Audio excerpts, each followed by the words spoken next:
দেখো কষানো হয়ে গেছিলো, এবারে জল দিয়ে দেওয়া হয়েছে। দেখছো ফুটছে তোমরা, পেঁপেগুলো ওর মধ্যে দিয়ে দেওয়া হয়েছে কষানোর সময়ে। এই উনানি। নমস্কার, আমি সুদেশনা ইউটিউব চ্যানেল থেকে বলছি। আজকে তোমাদেরকে যেটা দেখাবো একদমই নতুন জিনিস, সেটা হচ্ছে ছাদে মাটন রান্না হবে ছাদে। তো সেটা একদমই ন্যাচারাল খাবার, ন্যাচারালভাবে রান্না হবে, খুব সুস্বাদু হবে আশা করি। কারণ এর আগেও আমি খিচুড়ি করেছি, অনেক কিছুই করেছি, দেখেছি খুব ভালো হয়। তো চলো হাঁড়িতে কাঠের জালের উনুনে মাটন রান্না। দেখো উনান ধরানো হয়ে গেছে, উনান ধরিয়ে নিয়েছে। উনান ধরানোর পরে এবারে কড়াই বসিয়ে দিয়েছে, আর আজকে হবে মাটন। তোমাদেরকে উনানে দেখাবে, করবে আমার হাজব্যান্ড। ঠিক আছে, দেখো, দেখতে থাকো। দেখো আলুগুলো এখানে ভেজে নেওয়া হচ্ছে, আলুগুলো দিয়ে দেওয়া হয়েছে এখানে, আলুগুলো ভাজছে।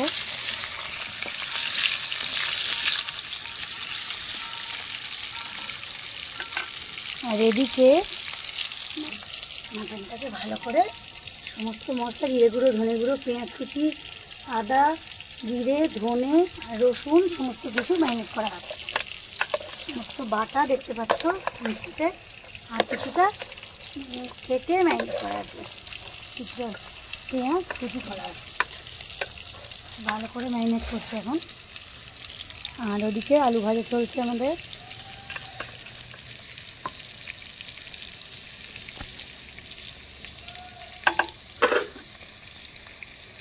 রোদ হয়ে গেছে ছাদে ভালো, কালকে দিনটা আবার একটু ছায়া ছায়া ছিল, রোদ বেশ রোদ। একটু আলু বেশি ভাজবো না, কম ভেজেই উঠিয়ে নিচ্ছে। এদিক ওদিক উঠিয়েই তারপরে ম্যারিনেট করা যে মাংসটা আছে ওটাকে ছেড়ে দেবে, মাটনটাকে কড়াই ওটাকে দিয়ে দেবে একবারে। আর পেঁপেগুলো না ভাজলেও হবে, যদি হালকা ভেজে নেয় তাও হবে। পেঁপে ভাজবে নাকি? পেঁপে তাহলে ভাজতে হবে না। দেখো তেলের মধ্যে ফোড়ন দেওয়া হলো, আমি এর আগে দেখালামও কিন্তু হলো না কি জানি কেন। ফোড়ন দেওয়া হলো তেজপাতা, শুকনো লঙ্কা, দারচিনি আর এলাচ। এরপরে ম্যারিনেট করা মাংসটা এর মধ্যে কড়াইয়ের মধ্যে দিয়ে দেওয়া হলো, ভালো করে নেড়ে নেওয়া হয়েছে। এদিকে দেখছো উনানে কাঠের জালে রান্না হচ্ছে, এবারে ঢাকা দিয়ে দেওয়া। দেখো পেছনের আম বাগান, এটা আমাদের বাড়ির পাশে অন্যজনের, কিন্তু এত সুন্দর গাছ, সবুজে ভরা, পুরো বাতাসটা আমরা পাই, পুরো সবুজ। আর এটা তো আমাদের বাগান দেখেছো, ওই ছোট্ট একটু কাছে জায়গা, কলা গাছ, ফুলের গাছ,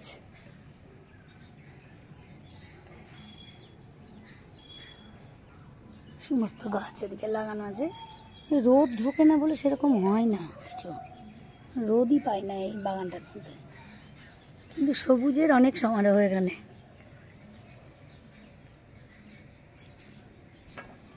এদিকে রান্না চলছে দেখতে পাচ্ছ তোমরা। আমি একটু পেঁপেও দিই মাটনে, জোগাড় করেছি আমি, সমস্ত কিছু কেটে টেটে দিয়েছি। ও করে রান্নাটা, কেন ও খুব ভালো করে মাটনটা, ওই জন্যই ওকে দিয়ে করানো হয়। এটা মাংসটা ভালো করে, দেখতে পাচ্ছ কাঠের জালে রান্না হচ্ছে। এখন কিছুক্ষণ ঢাকা দিয়ে রেখে দাও, ঢাকা দিয়ে দাও, এই 10-15 মিনিট ঢাকা দেওয়া থাকবে। এখন দেখো 10 মিনিট মতো হয়ে গেছে, এবারে ঢাকাটা তুলে নিচ্ছে। নিচে দেখছো তোমরা কাঠের জালে রান্নাটা, আগুন খুব সুস্বাদু হয়। এখানে যেই করি না কেন, যাই রান্না করে দেখবে একবার, একবার করে দেখবে কত স্বাদ হয়।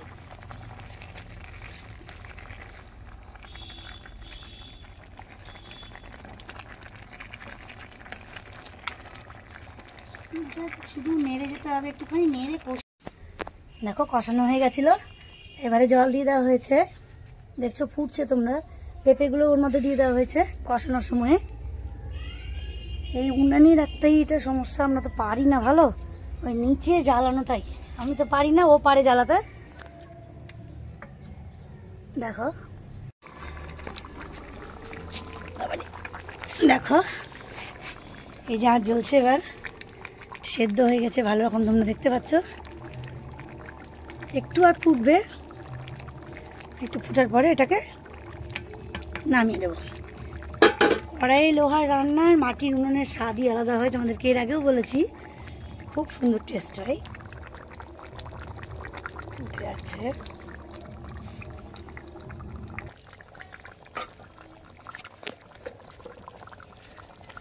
লবণ দেখে নেবে হয়েছে কিনা, সেদ্ধটাও একটু আর হবে, তারপরে একবারে নামিয়ে নেব।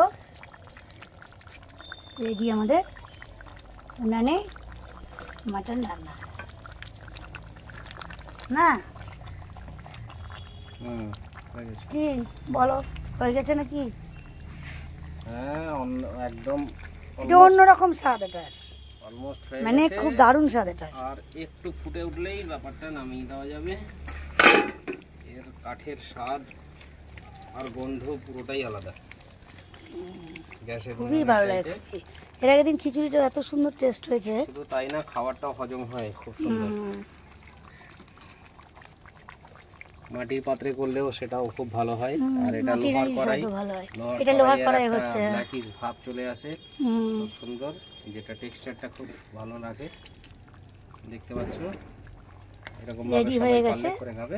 এবারে আমরা নামিয়ে নেব, নামিয়ে নিচে চলে যাব নিয়ে। তোমরা অবশ্যই এরকম ভাবে একদিন করে দেখবে, খুব ভালো লাগবে ছুটির দিনে। আসি তাহলে, রাখি।